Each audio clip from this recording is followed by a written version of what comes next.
Could Brexit be reversed? The UK's leadership challenge against Prime Minister Keir Starmer has reignited this long-standing debate. It's been almost 10 years since the UK voted to leave the European Union. Now those challenging Starmer's premiership have forced the issue back on the table. There's former Health Secretary Wes Streeting, who resigned from Starmer's cabinet and says he'll run for Labour leadership. He's publicly called for the UK to return to the EU and said that leaving has made Britain poorer and weaker. Then there's Andy Burnham, the Mayor of Manchester. He's widely seen as the strongest leadership contender and has called Brexit damaging. But for now, he said he won't push to rejoin the EU.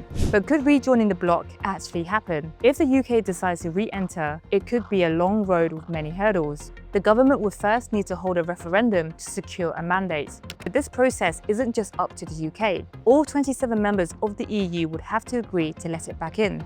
Full membership would mean applying to rejoin the European Union as a new member state under Article 49 of the Treaty on European Union.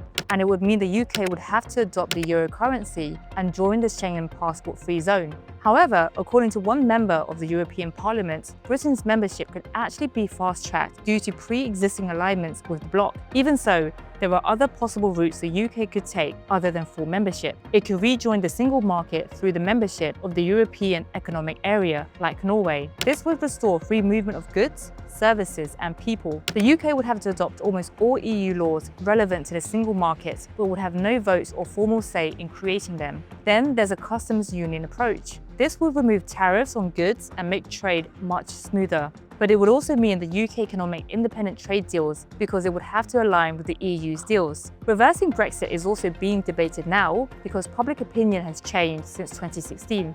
A decade ago, Britons voted to leave the EU by 52% to 48%. But a YouGov poll in May suggests support for rejoining the EU now stands at 56%. As the 10-year anniversary of the Brexit referendum approaches, the debate of in or out has surged to the top of British politics. But the reality of returning might be more complex than leaving ever was.